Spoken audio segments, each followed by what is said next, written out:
Meal planning is important because it prevents us from being a disappointed wreck when dinner time comes around and we have no clue what to make, or even if we have the ingredients to make the meal. It's a time and a money saver, but most importantly, it frees up valuable brain space. Creating a meal plan prepares us for the week to come and gives us peace of mind that we're organized and can feed ourselves and our family. That's why I do it, and that's why Plan to Eat helps me do it. Your subscription includes access to the Plan to Eat website and fully featured mobile apps on iOS and Android. And Plan to Eat gives you the tools to clip and organize recipes from any website, the ones your family loves and that fit your dietary preferences and needs. And you can create a meal plan around your schedule. Then what happens is the Plan to Eat software automatically creates an organized shopping list based on your plan. So sign up for your free trial at plantoeat.com/timecrafting. That's plantoeat.com/timecrafting. The coupon will be automatically applied to your account and can be used when you're ready to subscribe. It's valid for new customers only. Give Plan to Eat a try today. This episode of the Productivityist Podcast is brought to you by my next big project. That's right.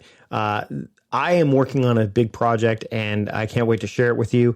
If you go to bit.ly/nextbigproject, you will find out everything that you need to know, but I'm going to share more during this episode of the podcast, so stick around for that. But for now, let's get on with the show.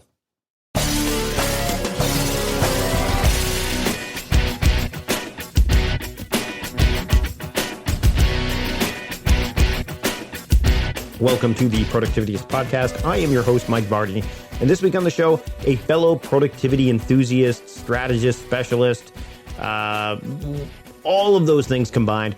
Tonya Dalton is joining me on the show. She is a productivity expert who believes that too many people feel overwhelmed with all that they have to do each day. She owns inkWELL Press, which is a business focused on helping others use productivity to pursue big goals and end each day feeling satisfied and successful. You got to get behind that. And her message about productivity, goals, and purpose have impacted thousands and inspired her to launch her podcast, Productivity Paradox. We talk about all things productivity in this episode. There's a lot to get to, a lot to unpack, so let's get to it. Here's my conversation with Tonya Dalton here on the Productivityist Podcast. Enjoy. I'd like to welcome Tonya Dalton to the Productivityist Podcast. Tonya, thanks for joining me today. Well, thanks so much for having me. I'm so happy to be here. So it's not very often that I get to talk and just geek out about productivity with anyone. Normally there's, aspects of productivity that get touched on or time management, but we seem to have quite a bit in common. Do you want to share a little bit with my audience about, first off, what you do and I know this sounds cliche, but the typical question, because I get this a lot, is how did you get into productivity? Yeah, that's the $1 million question, right? So I own inkWELL Press, which is a company focused on helping people find productive lives. So really at its heart, I believe that productivity is not about getting more done. It's about getting what's most important done. So we provide the tools to do it, but we also provide the training as well. So I have a podcast. I do episodes that I call Tonya TV on YouTube. We have courses, and then we have the products as well. So we sell all different kinds of planners, daily planners, weekly planners, monthly planners, meal planners, fitness planners, all kinds of things to help people feel more productive and really focus on what is most important to them. So really prioritizing and living intentionally so that they really can focus on what matters most. I want to talk a little bit about this idea of the North Star. It's not a new concept to me, but you touch on it on your website. The idea of the North Star that people should follow or what they should aspire to. Can you dive a little bit deeper into that and maybe what your North Star is? Yeah, absolutely. Because that really does fit into, in a way, how I got into productivity. So I talk to people about, following their North Star. And to me, your North Star is made up of three things. It's really what you're doing, so your mission statement, what you're dreaming, your vision statement, or where you want to go, and it's the defining things, the core values, the things that are going to really get you there. So for me, it's taking those three things together and really allowing that to be the guiding point, the filter, really ultimately for what it is you want to do and how you want to get there. I think it's really important that we not just stumble through life and feel like it's just a series of things to check off our list. It really is about moving forward towards this path or towards this way, this distance that we want to go to with a lot of intention. So for me, discovering this North Star was a big part of creating inkWELL Press, because I started my first business back in about 2008. I started with $50, going to be a side business, grew that to the point where my husband could come on board. And it really allowed us this lifestyle that we really loved, but I wasn't fulfilled by it. I did not love what I was doing. I didn't feel passionate about it. And I didn't feel passionate about what I was putting forth into the world. I wasn't happy with the impact I was making. And so I had to sit down and I had to figure out, what was that? And is there, I mean, the $1 million question really is there anything out there that really fulfills who I am and what I want to do? So I sat down and I thought about, what were the things that really, I felt passionate about? What did I really love about what I did with my old job, and where did I think I wanted to go? And so through that process, I found that there were 3 things that really were at the heart of what I love to do. And that is educating others. I used to be a teacher, so I kind of can't leave that part of me behind. I'm always teaching others. I loved empowering women, especially because I was doing a lot of small business consulting and teaching other women to grow businesses the way that I had. And I loved productivity, because really that's what allowed me to take a business with $50 and grow it to the point where it could support my family. And so I wanted to connect those dots and really figure out, how I could bring those 3 things together. And through that process, that's how I developed inkWELL Press. So I like to say that we are really driven by our North Star. Every decision that we make, everything that we do is filtered through that North Star. So it has to fulfill the mission question, the vision question, and the core value question.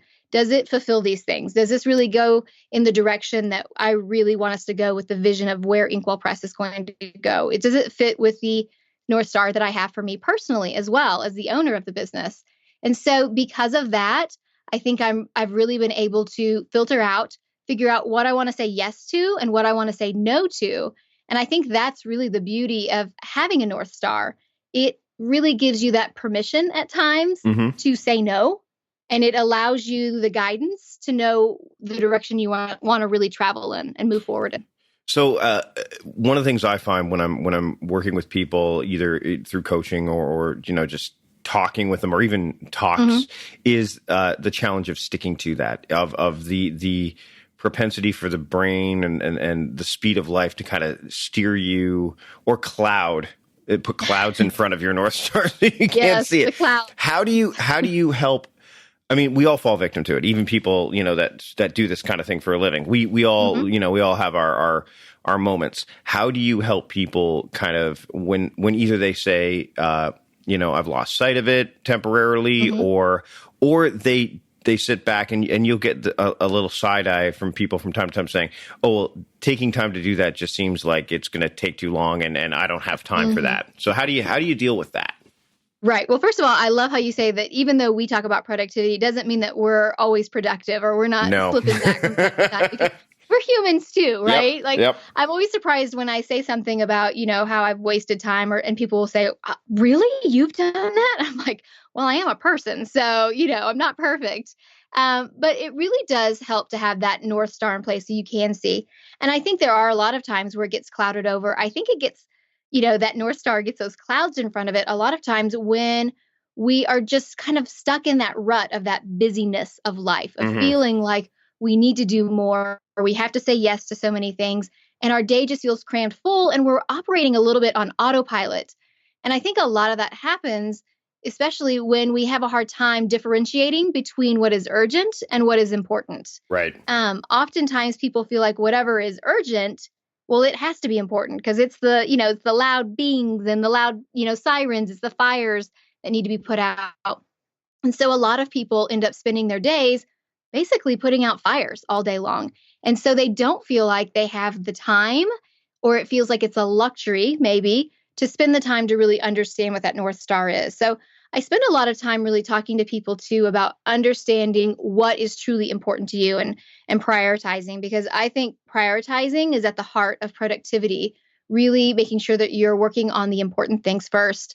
And so I usually tell people that tasks that are important are tied to this North Star. They are tied to your mission. They're tied to your vision. They're tied to your goals. They're things that must be done by you that are going to move you forward. and that they're going to actively move you in that direction you want to go to, versus things that are urgent, which is just based off time, nothing else. Tasks that are urgent tend to be the first things we do when we're looking down that to-do list, because oftentimes you feel a little bit of relief, getting those urgent items, checked off. And a lot of times they're really easy because they're not truly important to us. But because we're spending so much time on those tasks, we don't really have the time to be proactive and work on the important things. And spending time and understanding what your North Star is, sitting down and creating a goal setting plan, sitting down and creating a marketing plan, or a budget for your family. All of those tasks are important, but they're not necessarily urgent. And even though they're really important and will really move you in that direction you want to go in, they often get pushed aside because we feel like we don't have the time. We live a lot of our life in this reactionary mode rather than being so, more proactive in the tasks that we really want to do. Okay, we're going to take a break from the show to talk about my next big project, which is my book. I am working on a book, and it is called Time Crafting. That's the tentative title. And I've been working on it for a while. Right now, what I'm doing is I'm kind of in that final manuscript phase. There's going to be a lot of things going on with the book. I like to think of this book as, I was watching Iron Man 2 the other night. Let's go there first. And the idea that Tony Stark's dad, Howard Stark, said this is his legacy. And they talk a lot about legacy, and they talk about, life's work and things like that. I'm not going to say this is the only book I'm going to write. I've written before, and I'm going to write more. But this is kind of the culmination of everything I've been working on to this point. So it's my life's work to this point. And I'm really excited to bring it to you. So if you go to bit.ly/nextbigproject, you can sign up to learn more, get updates, all that stuff as the book comes from concept to created. I'm looking forward to bringing it to you, and I can't wait to see that happen. So go to bit.ly/nextbigproject and check it out. Now let's get back to the show. Why do you think, and again, I'm speaking from personal experience, people are so hesitant to put a productivity framework or system in place? I mean, I think that I find it, as someone who studies this, absolutely fascinating. And again, I'm really close to it. So, sometimes you have to take a step back and get perspective from their vantage point. But people are like, it just seems, one of the things I get is, but by putting this framework in place, it seems like you're not going to have that freedom or that spontaneity. Why, when you come across people who are hesitant to adopt either your system and I know that you do like a construct your own, because I think it's very personal. Yes.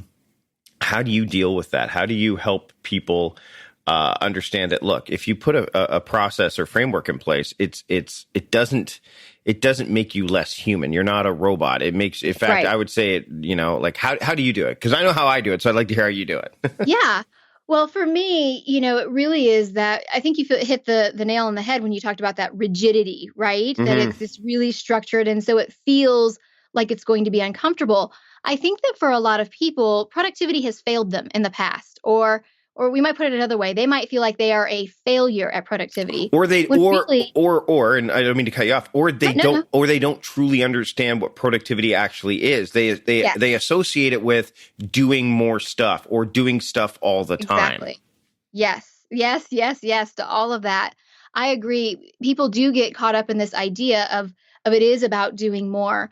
And I think that oftentimes what people have found when they've maybe tried a productivity system before is that it is too rigid. I think that there are a lot of productivity systems that center on the system itself, and you feel like you're supposed to work your life around that system. And for me, and the way that I talk about productivity, it really is the opposite. Your life and your priorities need to sit at the center of that.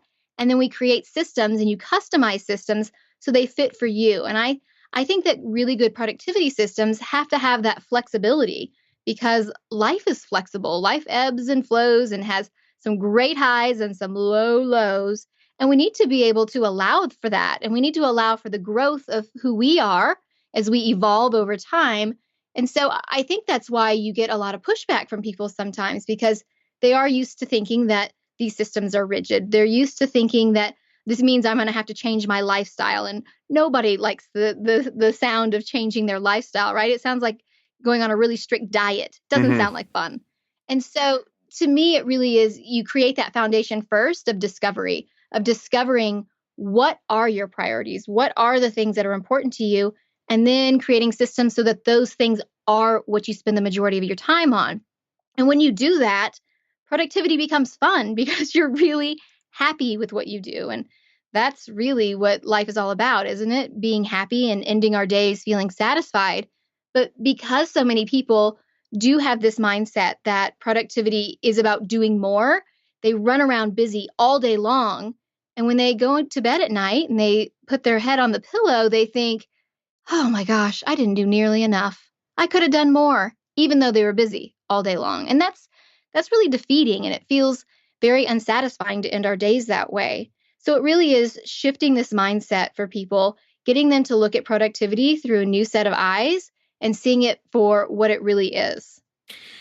Over the years of studying this and being in the online space in productivity and time management, I've initially, there were not a lot of women doing this stuff. It was a lot of white dudes. I am one of those white dudes. Yes. I'm seeing more women now than ever before, which I think is absolutely great because, it's a human experience. It's not exclusively a male or what.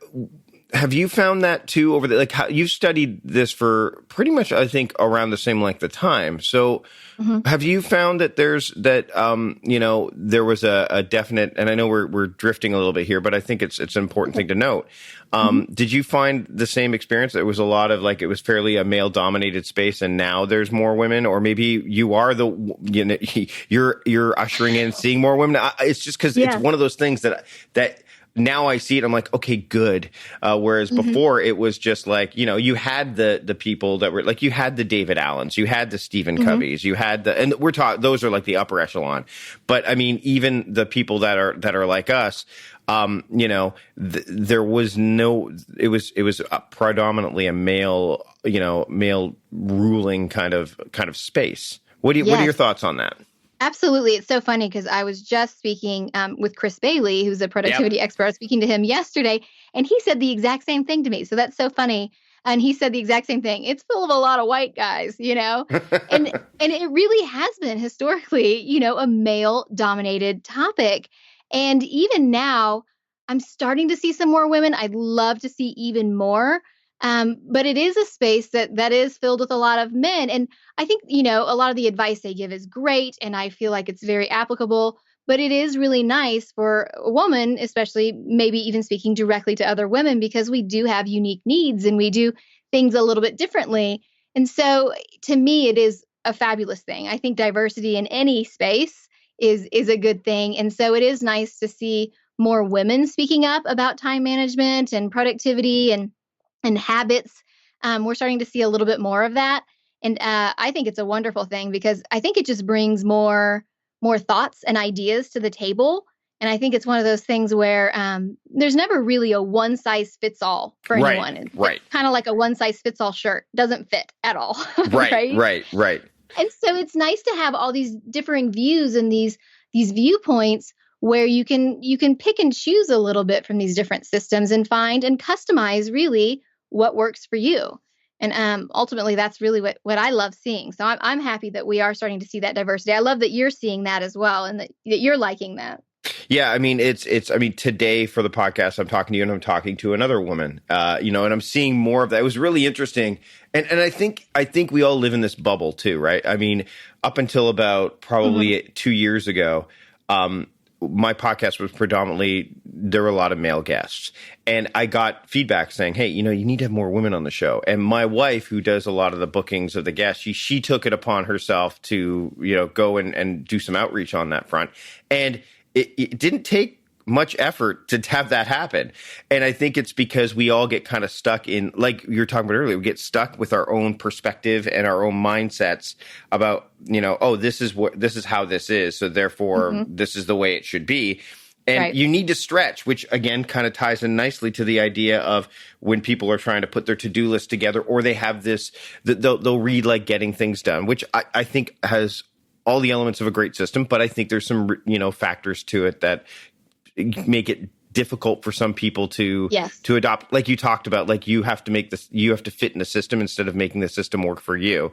What do you think about apps when it comes to this stuff? Like, I mean, that's been a change for me over the years too. I was a guy who wrote more about apps, mainly because I wrote in the tech space, and I did talks for like the Omni group and, Todoist. It's been well documented that I use Todoist and Asana, but I'm a big believer in that, focus on the app within, right? The idea that the app is, if you can't take the app and make it work for your system, then it's not going to be a good app for you. Same thing.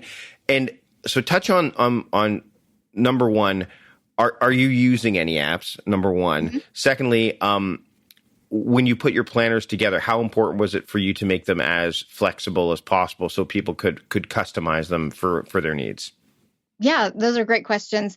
First of all, I think one of the things is there's some great apps out there. And I think you really touched on this, where if the app doesn't work for you, it's this idea, again, of it's not you conforming to the system. You need to get the system to conform to you. And that's one of the problems that I find when I'm looking at apps, is that the limitation of them just by design is that they are rigid systems. And so they don't have that flexibility that I think is so important. That said, I think there are some great apps out there. I mean, you mentioned Asana. That's something that I use because I love the way that it can help me collaborate with other people, even people who are not in my office or, even in the same city. The same thing with shared calendars. I think it works really well, especially, for my family. We do a shared calendar. So anytime somebody adds something to it, it shows up on this one main calendar. And so I think there's definitely a place. There's a marriage between the paper and technology. It's a matter of figuring that out for you. And I think one of the things is people feel like, well, I should just do it on technology because that's cutting edge. But often it really doesn't fit for you. And really, one of the reasons why I wanted to create a paper planner is that it's been proven time and time again that writing things down on paper makes you much more likely to actually achieve them. If you write down your goals on paper, I think it's like 47% more likely. I could have that number wrong, but it's something like that, 47% more likely to actually achieve them. If you write down your to-do list or your list down on a piece of paper, you're going to do it more often than if you just type it in on your phone or on a keyboard. And so it does something very different. And I think that's one of the beauties of paper, is that it is a flexible way to be productive.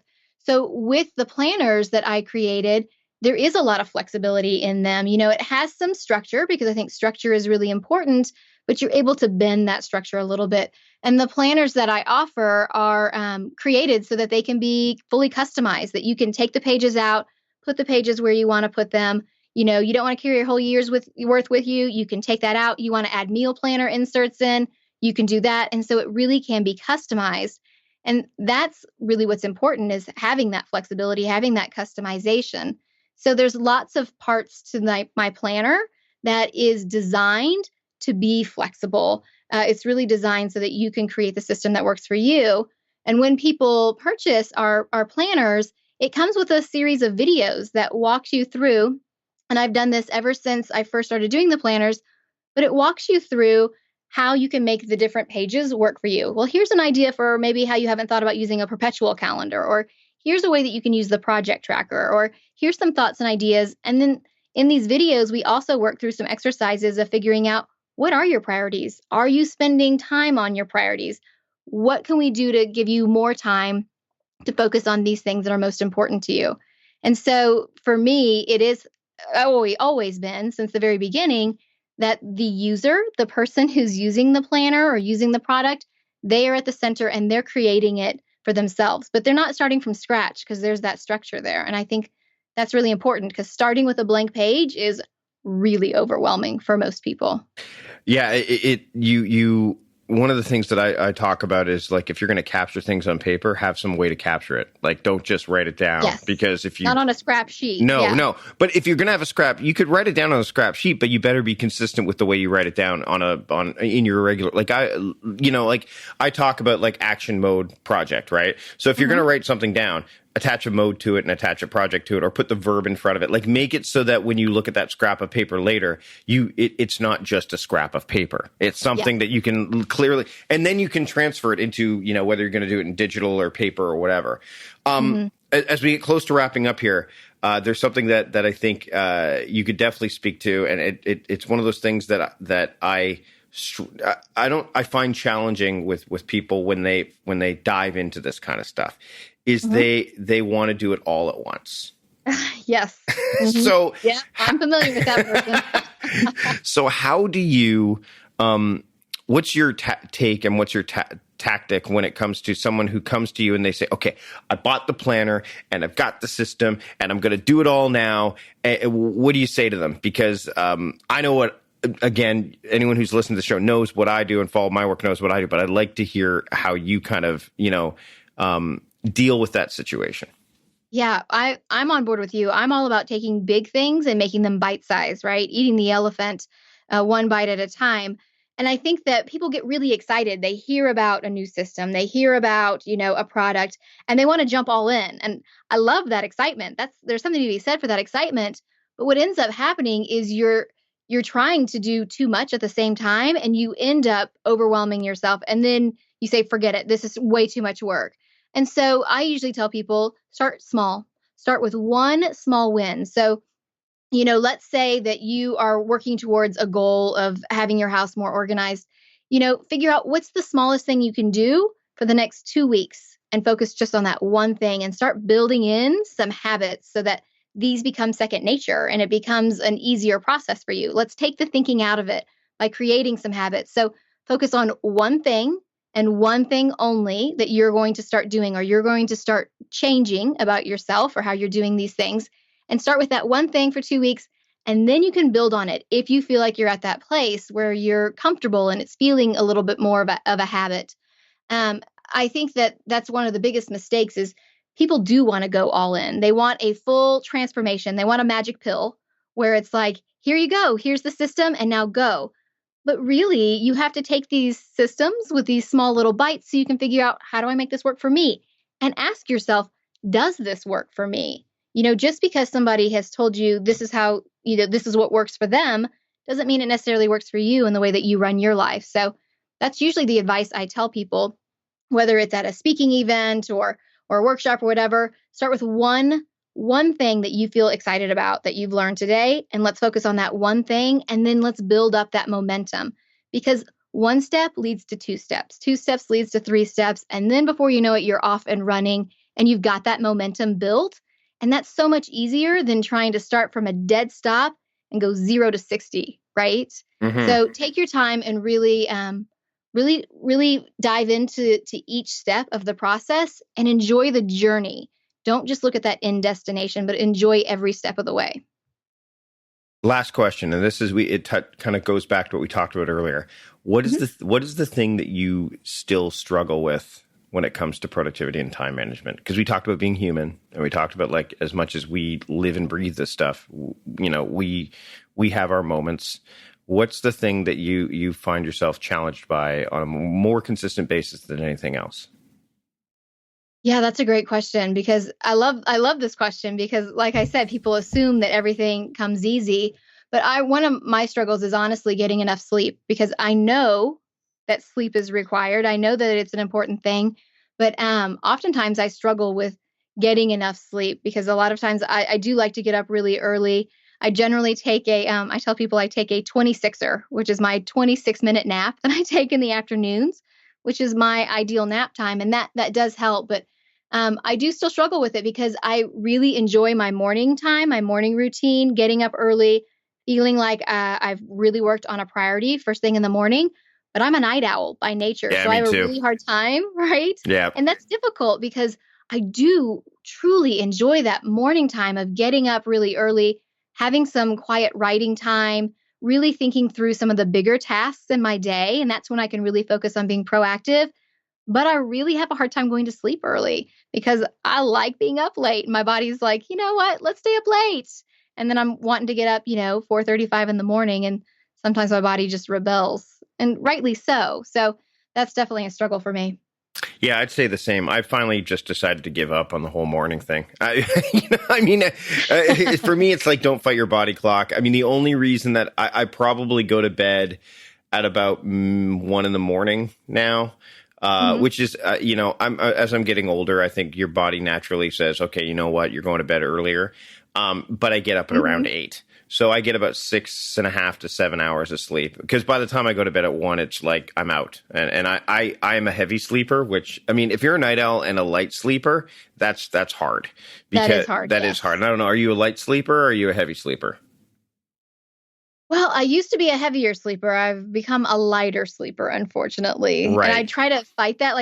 One of the things that I have found that really helps me to get into a little bit of a deeper sleep mode is I put a sleep mask on, and something about that pressure on my eyes. And I think one of my challenges is turning my brain off, because I keep thinking and thinking and thinking. And there's something about putting that dark cover over my eyes that it's a I don't trigger. know if my brain, my brain thinks to itself, well, if you open your eyes, you're not going to see anything anyway. So I think that, that soothes me somehow. And so I'm working on different techniques and how I can get myself to sleep a little bit better. I'm trying like weighted blankets. I'm kind of experimenting with a few different things to see how I can get better sleep than what I'm getting right now. For me, my brain knows when I put my night guard in, because I used to I do grind my teeth at night, but the night guard keeps me from doing it. When that goes in my mouth, it's like game over. Like it's again, and I think that's the thing that if you're going to start somewhere, and I think this is what, people need to do, is yes, there's some deeper things that you could start with, whether it's, learning a new system or adopting elements of a new system. But it's those small little things like, the old adage, like make your bed first thing in the morning, or, set out your clothes the night before, or, like have like a 2 or 3 step morning routine and even an evening routine. I think those things are the quick wins that you can get that, I had a client that messaged me today and said, that they changed the way that they had their house and car keys set, where they put them, things like that. So that way that there was no guesswork when they were trying to deal with it. Like it seems rather banal, but those little things add up. It's so true. Yeah. And I think people undervalue that. They don't realize that a lot of times small changes really can be a big catalyst. One of the things when I first did a talk, and we're talking back at the earliest stages, back when I was still doing productivity parody, Lifehacker had a post out, and I'll link to it in the show notes. It might even still be up when Lifehacker actually, in my mind, did a lot more useful stuff. True I'm sorry. Last night, last night I was showing somebody some of the stuff that Lifehacker's written. I don't know if how to find set up a threesome is necessarily a life hack that we all want to. Under life hacks. I don't think that fits.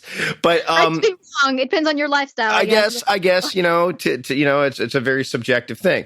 But one of the things that they said, and it's not, they aren't the first one to put up this trick, but when you are trying to figure out what clothes you wear, turn all, so you have, let's say you organize your closet, turn all the hangers so that the open side is facing out. And then when you wear that article of clothing, take the hanger off and put it so that the opening is facing in.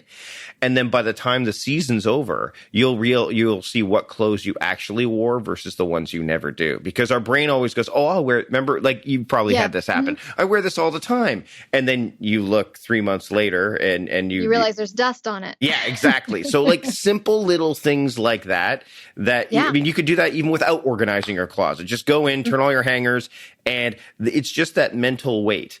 I think that you can take a little bit of pressure off your mind every single day, so that not only do you keep yourself from getting distracted from those little things because you've removed them, and so you can focus on the bigger things, those things that are important, that like you're talking about, getting towards that North Star, but also you get that little dopamine hit that is it's a much better dopamine hit than getting a Facebook message or, checking an email. Yes. It's because the other things have a snowball effect. They compound. Whereas email certainly compounds in that it will never stop. Same thing with social media. It's like you against the world. So, which isn't, that's the other reason why I like paper. There's actually things, what I'll do is I'll use Asana and I'll look at my daily themes and the tasks that so today, if today's audio day, which it is, I'll go into Asana and look at all my audio tasks. And then I'll take those audio tasks, some of which have dates, some don't, and I'll literally write them down on a sheet of paper in front of me and then get Asana out of the way, because I connected to Asana in the moment that I needed to, and now I need to connect with this other list. Yes. And before you get a pop-up, before you get the Right. temptation to go to Facebook, before you start getting tempted by your inbox.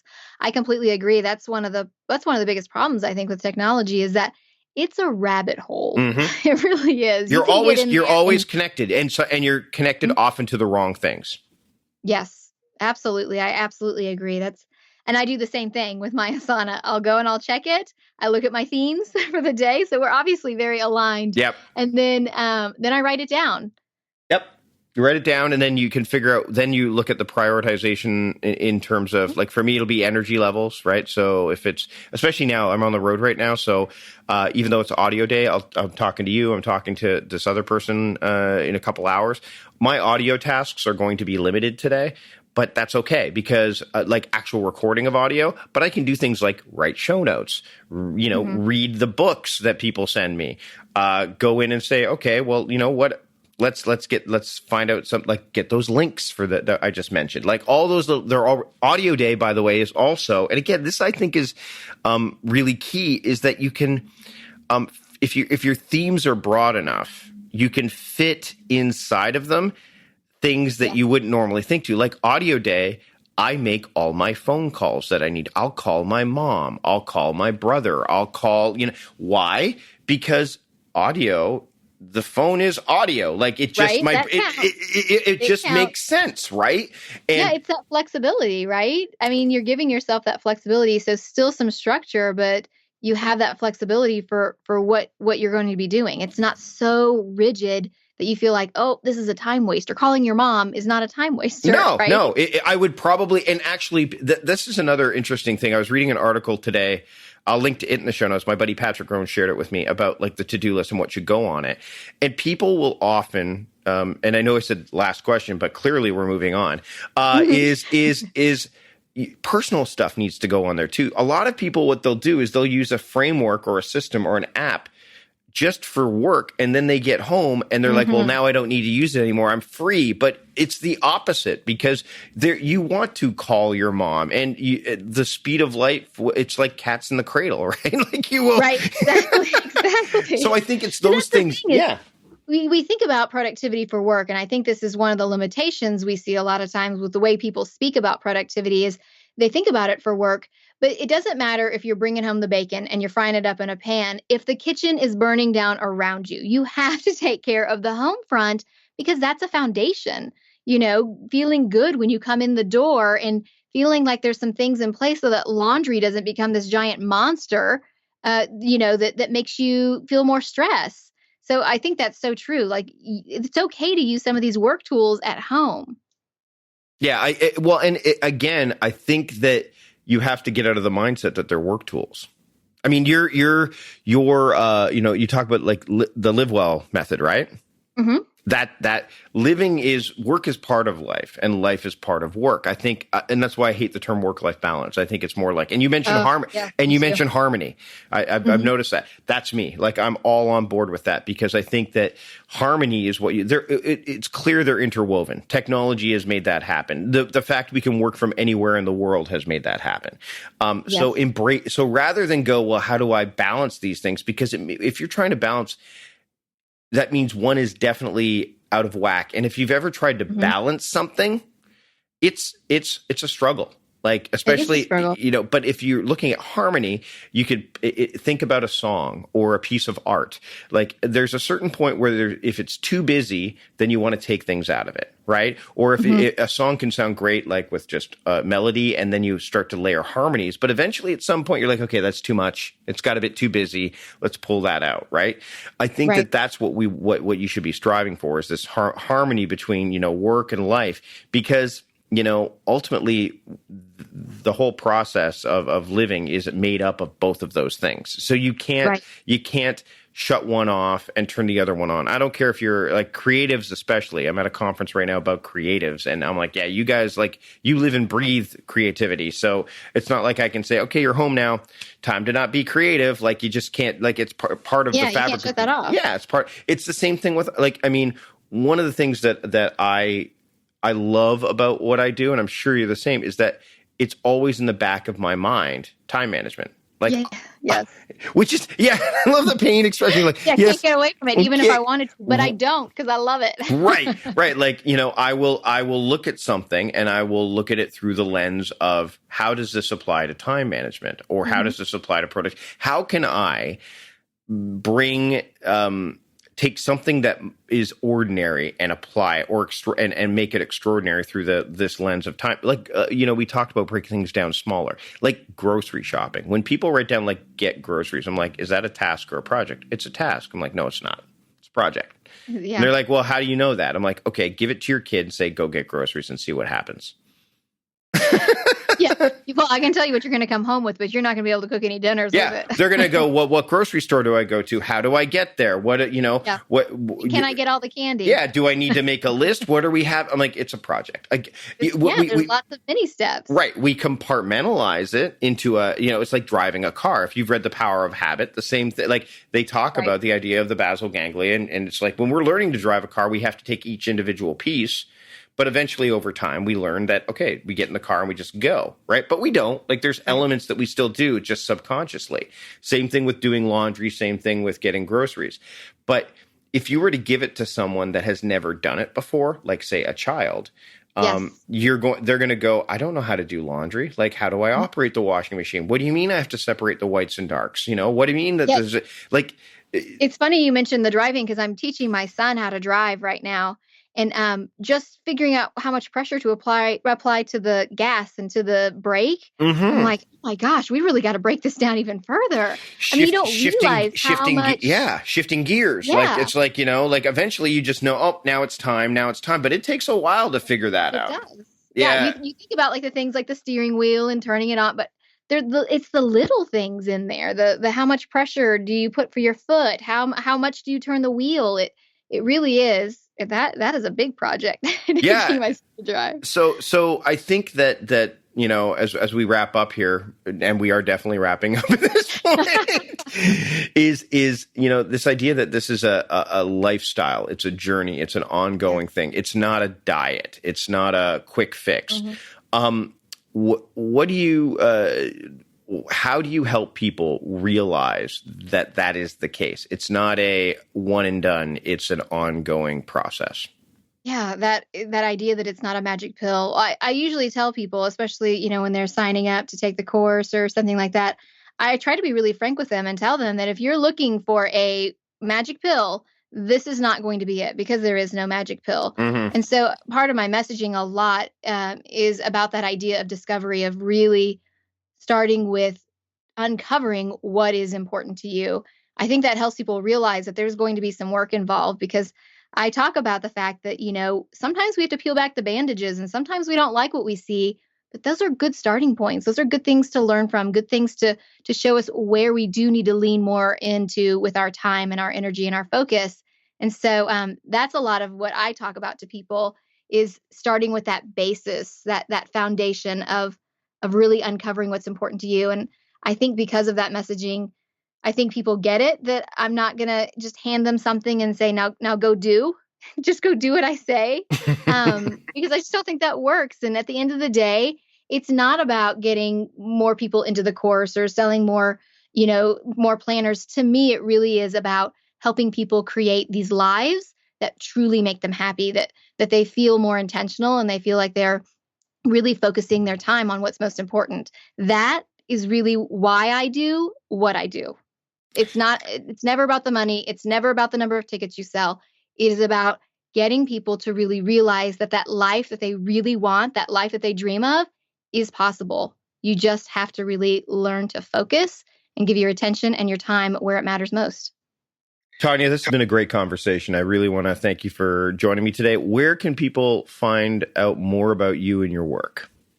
Yeah, well, a great place to go is my website, inkwellpress.com. And when you go there, you can find links to my podcast. You can find links to my Tonya TV episodes. You can find me on social media using at inkWELL Press. I also have an Instagram account, Tonya Dalton, Tonya with an O. And so people can find me lots of different places, but inkwellpress.com is a great hub for finding all the different things that I do. And you've got your own podcast too. I do. So Productivity Paradox is the name of my podcast. And you can get that at inkwellpress.com/podcast. Awesome. Thanks so much for joining me today, Tonya. It's been a real pleasure. Well, thanks so much for having me. And there you have it. Big thanks to Tonya for joining me on the show this week. Of course, you can read about all the things we talked about in the show notes, including relevant links, and check out everything that she has to offer through inkWELL Press, and check out her podcast, Productivity Paradox. I encourage you to do so. It's always great to talk to another productivity passionate person, a person passionate about productivity. Both of those things.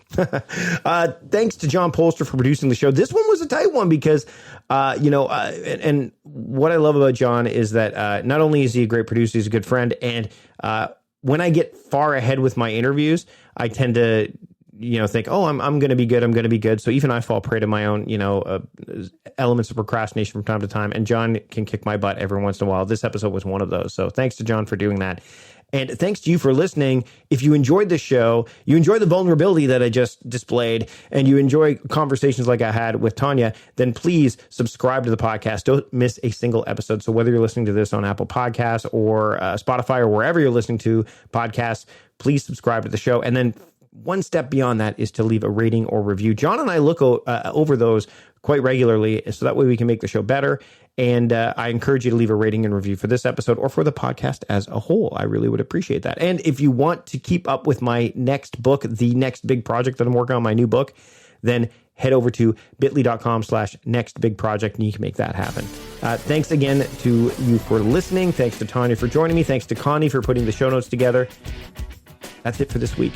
Until next time, I'm Mike Vardy, the host of the Productivities Podcast, reminding you, stop guessing and start going. See you later.